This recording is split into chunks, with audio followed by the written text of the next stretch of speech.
आइए प्रॉब्लम देखते हैं। The low voltage winding of a 400 by 230 volt single phase 50 hertz transformer is to be connected to a 25 hertz. The supply voltage should be option A 230 volt, option B 460 volt, option C 115 volt and option D 65 volt. ठीक है, clear है।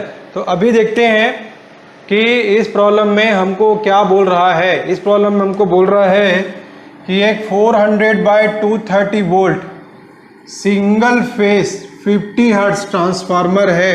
अब जैसा आप देख रहे हैं यहाँ पर क्या रेटिंग मेंशन किया हुआ है 400 बाय 230 वोल्ट। इसका मतलब आप देखेंगे कि जो वोल्टेज जो हो रहा है ना वो डाउन हो रहा है। तो बेसिकली हम बोल सकते हैं कि ये जो एक कॉन्फ़िगरेशन दिया हुआ है वोल्टेज का, ये एक स्टेप डाउन ट्रांसफार्मर का कॉन्फ़िगरेशन है। ठीक है, कनेक्शन बोल रहा है तो सिंगल फेस है कि 3 फेस है, यहाँ पे क्या बोल रहा है सिंगल फेस है। और सप्लाई फ्रीक्वेंसी यदि हम बोलें तो वो कितना बोल रहा है 50 हर्ट्ज। अब क्वेश्चन में बोल रहा है the low voltage winding, low voltage winding बोल रहा है ना, क्या बोल रहा है लो वोल्टेज वाइंडिंग। तो यदि आप देखेंगे यहाँ पर तो इसमें लो वोल्टेज और हाई वोल्टेज कौन सा होगा, जैसे कि मैंने आपको बताया चूंकि स्टेप यहाँ पे देखेंगे डाउन हो रहा है ना वोल्टेज का, मतलब 400 जो होगा ये हमारा हाई वोल्टेज है और ये जो 230 वोल्ट है ये क्या रहेगा लो वोल्टेज रहेगा। ये पॉइंट क्लियर हो गया।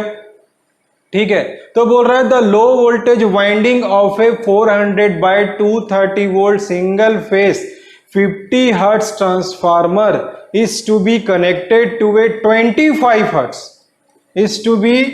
is to be connected to a 25 hertz. The supply voltage should be. ठीक है भाई, तो इसका मतलब ये है, अब ध्यान से इस क्वेश्चन को समझिएगा कि लो वोल्टेज वाइंडिंग जो है हमारा, जो 230 वोल्ट वाला जो वाइंडिंग है, तो स्टार्टिंग में बेसिकली ये किस में कनेक्ट है, ये है 50 हर्ट्ज में। ठीक है, मतलब जो लो voltage winding has been supplied from a 50 hertz source। ठीक, लेकिन उसके बाद बोल रहा है now this same 230 volt or low voltage winding if now will connect with the 25 hertz। मैं मान लेता हूं कि मैंने उसको F डैश से यहां पर रिप्रेजेंट किया है। ठीक है, तो 25 hertz में कनेक्ट किया तो सप्लाई वोल्टेज शुड बी, तो सप्लाई वोल्टेज कितना होना चाहिए ये हमको क्वेश्चन में पूछ रहा है। ठीक है, तो आप ध्यान से देखिए यहां पर। अब यदि ट्रांसफार्मर के एक बेसिक एक्सप्रेशन में हम जाएं जो कि उसका इंड्यूस्ड ईएमएफ है, तो 4.44 flux frequency and number of turns, यही होगा flux frequency and number of turns.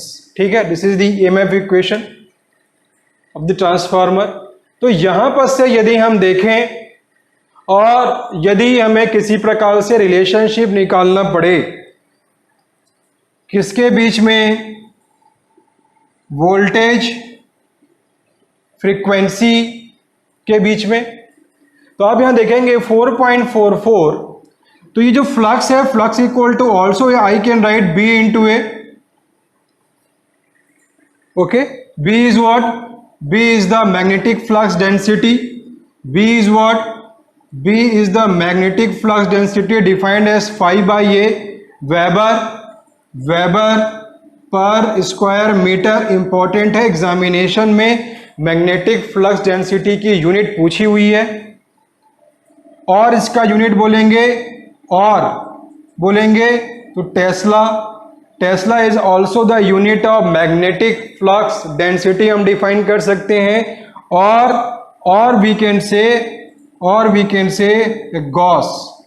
तो ये सभी जो टर्म है, ये जो सभी जो यूनिट है, ये एग्जामिनेशन में आ चुके हैं, इसलिए यहां पर मैंने आपको इसको बताया।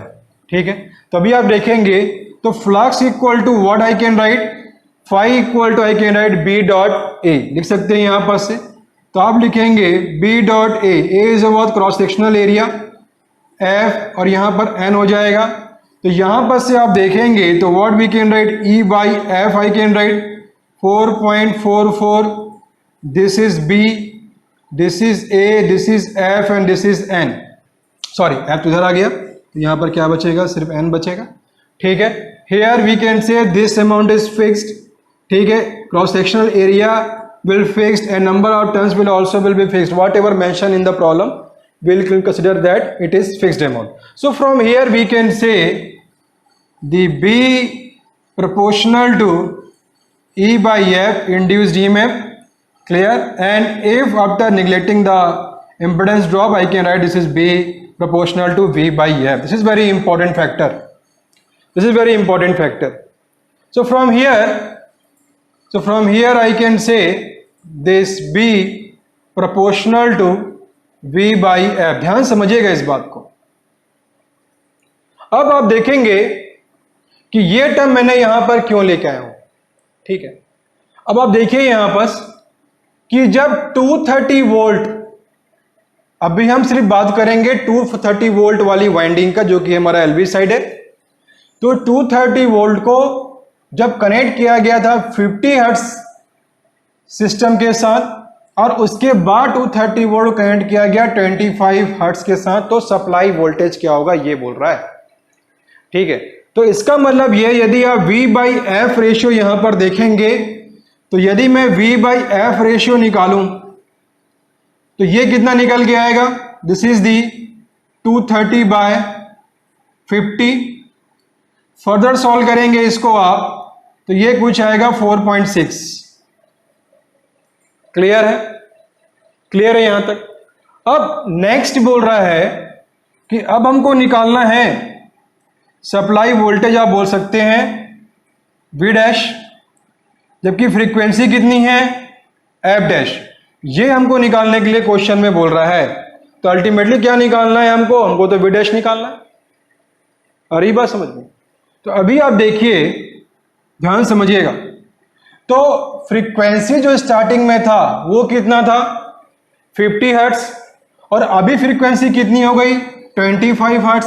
इसका मतलब हम क्या बोलेंगे कि जो फ्रीक्वेंसी है वो क्या हो गया है, रिड्यूस हुआ है। ठीक है, वो क्या हुआ है, रिड्यूस हुआ है। अब देखिए, यदि हमको ये मालूम है कि ट्रांसफार्मर का जो ऑपरेशन होता है it is based on the constant frequency, हम फ्रीक्वेंसी सेम लेके चलते हैं as per the basic concept. अब यदि मान लीजिए फ्रीक्वेंसी में बदलाव हो गया, फ्रीक्वेंसी चेंज हो गया, तो उससे क्या फर्क पड़ेगा। अब यहां पर देखिए, यदि हम ये लेके चलें कि this frequency amount is going to be reducing as per the question, so what it means, this B value is going to be what, increasing। ठीक है, B is what, the maximum flux density हम बोल सकते हैं। ये जो term यहां पर आएगा हम यहां पर phi m लिखेंगे, तो ये Bm आएगा, ये Bm आएगा, ये Bm आएगा, ये Bm आएगा। मैक्सिमम वैल्यू ऑफ फ्लक्स होता है इक्वेशन में, तो ये भी क्या हो गया, मैक्सिमम वैल्यू ऑफ क्या हो जाएगा, this is the maximum value of flux density. तो यदि फ्रीक्वेंसी की वैल्यू यदि डिक्रीज होगी तो जो फ्लक्स डेंसिटी है इसकी वैल्यू क्या हो जाएगी, इंक्रीज हो जाएगी। क्लियर है, and this takes transformer core goes into the deep saturation and it demanded the magnetising component of current has to be increased, clear, and in the case when the frequency is going to reducing, due to this the maximum flux density is going to be increasing and this affects the magnetizing component of current has to increase and it forces this magnetizing component of current to go beyond of its limit. Okay, and as per the basic concepts we knows the amount of this magnetizing current is about 4 to 6% of the full load current. So this current has to be in the limited amount, but because frequency is reducing, Bm is increasing and it demanded the Im is increasing, so it takes transformer into unfavorable zone. Clear है यहां पर? ठीक है. So this has to be avoided. This has to be avoided. Frequency की value को कम करेंगे तो फ्लक्स डेंसिटी की वैल्यू इंक्रीज होगी, so it takes the core into the saturation. So जो मैग्नेटाइजिंग करंट है उसकी वैल्यू इंक्रीज होगी, मतलब उसकी डिमांड ज़्यादा हो जाएगी. इसकी वजह से जो मैग्नेटाइजिंग करंट है वो अपनी सर्टेन लिमिट को क्रॉस करने के लिए जाएगा, जो ट्रांसफार्मर के ऑपरेशन के लिए सही नहीं होगा. इसीलिए ये इफेक्ट नहीं होना चाहिए. तो इसका मतलब ये है, ये Im इंक्रीज नहीं होना चाहिए. ये क्यों हो रहा था? क्योंकि Bm जो हमारा था वो इंक्रीज हो रहा था, और Bm इंक्रीज इसलिए हुआ क्योंकि फ्रीक्वेंसी की वैल्यू क्या हो गई, यहां पे डिक्रीज हो गई. तो इसका मतलब ये है, to avoid this all things the V/F ratio has to be constant. The V/F ratio has to be constant.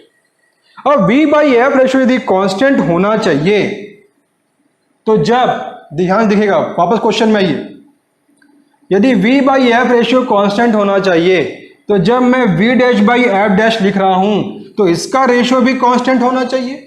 मतलब जब 230 वोल्ट वाली वाइंडिंग को कनेक्ट किया गया 50 हर्ट्ज के साथ और उसका रेशियो यदि 4.6 आया, उसका रेशियो क्या है, 4.6 आया, तो यदि मैं अब कनेक्ट करूंगा विद द 25 हर्ट्ज तो उसका रेशियो भी क्या आना चाहिए. यहां पे देखिए V' में क्या लिखूंगा, 25. तो अब इसका जो रेशियो आना चाहिए वो भी कितना आना चाहिए, 4.6 ही आना चाहिए. Because what is our requirement, this V/F ratio has to be constant. Okay, so because due to this all effect, this V/F ratio has to be a constant, so this V' and by F' will be constant and this will be equal to 4.6. And further if we solve this one, so we'll get 4.6 into 25. Okay, clear? And when you will solve this one, so you will get this is 115 volt. This is 115 volt. Clear hai? So initially when the LV winding is connected to the 50 hertz supply side, and then the same low voltage is connected with the 25 hertz, then at that condition the supply voltage should be how much? It should to be 115 volt. So the option C will be the answer for this particular problem.